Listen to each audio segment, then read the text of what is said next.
आप यहाँ देखेंगे तो ये उल्का पिंड यहाँ पे गिरेगा तो इसके कई टुकड़े इधर हवा में बिखरेंगे और पूरे पृथ्वी पर ये भूचाल ला के रख देगा ये उल्का पिंड। ऐसी ही घटना हुई थी जब डायनासोर खत्म हुए थे, ये हवा में पूरा फैल गया था। ये आज से लगभग 6 करोड़ साल पहले ये इजिप्टा नामक इतना बड़ा उल्का पिंड गिरा और इसने पूरे पृथ्वी का स्वरूप ही बदल दिया। ये वर्तमान मैक्सिको के पास गिरा था। जो मैक्सिको जो देख रहे हैं यहाँ पर, ये मैक्सिको की खाड़ी के पास वर्तमान समय में गिरा था और पूरी तरह से तबाही ला दिया था। यह जैसे ये पृथ्वी पर गिरा इतना बड़ा था कि ये जल के खत्म ही नहीं हुआ।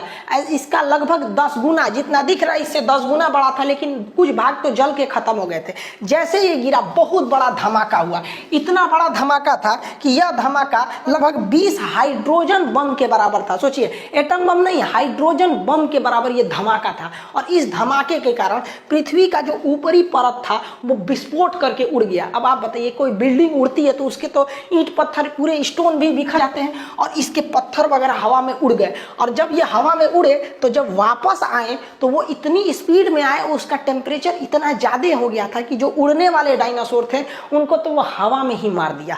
और यहाँ का टेम्परेचर हो गया 200 डिग्री सेल्सियस। और इस एरिया के जितने डायनासोर थे, यहाँ के एरिया के, वो सारे डायनासोर मारे गए। लेकिन ये तबाही का केवल एक ट्रेलर था, असली तबाही तो इसके बाद शुरू हुई। इतना भीषण धमाका के बाद लगभग 10 तीव्रता का पृथ्वी पर भूकंप आया दूसरे साइड में, और पृथ्वी के इतिहास में ये अब तक का सबसे भीषण भूकंप था। इतना भयानक भूकंप से पृथ्वी पर चहल पहल, जितनी भी बड़े बड़े जीव जंतु थे ये भूकंप के शिकार हुए और दब के मर गए। और आपको पता है, हम भूकंप चैप्टर भी पढ़ा दिए हैं, भूकंप जब समुद्र के पास आता है तो वो ले लेता है सुनामी का रूप, और ये समुद्र के पास ही आया हुआ था, मैक्सिको की खाड़ी में गिरा हुआ था, जिस वजह से यहाँ भीषण भूकंप के साथ साथ सुनामी भी आ गई। और सुनामी की लहरें जो आई पूरे समुद्र का पानी उठा के ले आके पटक दी और भीषण भूकंप आया। जितने डायनासोर थे सारे के सारे डायनासोर मारे गए और पृथ्वी के अंदर का जितने ज्वालामुखी थे वो विस्फोट करके उसमें से जहरीली गैसें निकलने लगी, रेडिएशन निकलने लगा, जिस वजह से जितने जीव जंतु थे उस वक्त के मारे गए थे। सारे के सारे जीव जंतु इन सारी घटनाओं का शिकार होकर मर गए। जो बच गए थे बड़े जीव जंतु वो भूखमरी से मर गए, क्योंकि पृथ्वी पर अब खाने के लिए कुछ बचा ही नहीं था।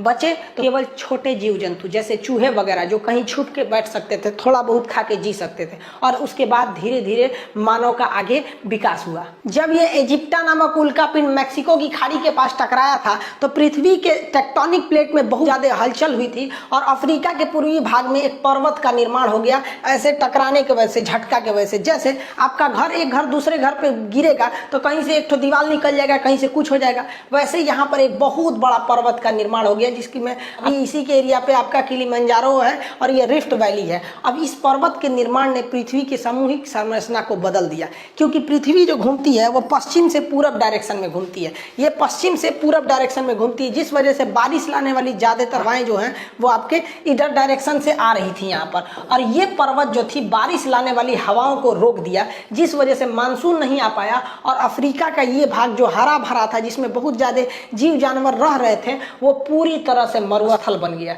अब ये जगह रहने के लायक नहीं हुआ, धीरे धीरे मरुस्थल हो गया, जिसे आज हम सहारा मरुस्थल के नाम से जानते हैं। और यहाँ बंदरों की बहुत ज्यादा प्रजाति थी। अब वो बंदरों को खाने के लिए जगह नहीं था, तो वो बंदर अब जमीन पर उतरने लगे और इधर उधर जाके तलाशने लगे खाने पीने की। ज्यादातर खाने की चीजें जो थी वो कुछ नदियों के किनारे मिल रही थी। यहाँ की सबसे फेमस नदी थी नील नदी, उसी के अगल बगल में बंदरों की प्रजाति थी। लेकिन बंदर कभी सीधे नहीं खड़े हो पा रहे थे, क्योंकि उनका गर्दन जो था वो एकदम साइड में था। देखिए, जिस जानवर का गर्दन एकदम साइड में रहेगा ना, वो जल्दी सीधा खड़ा नहीं हो पाएगा। जैसे यहाँ देखिए, गाय का गर्दन, ये गर्दन है, यहीं पे सर शुरू हो गया है। गर्दन और सर एक सपाट रहेगा ना तो सीधा नहीं खड़ा हो पाएगा, क्योंकि स्पाइनल कॉर्ड को खोपड़ी के बीच से जाना है।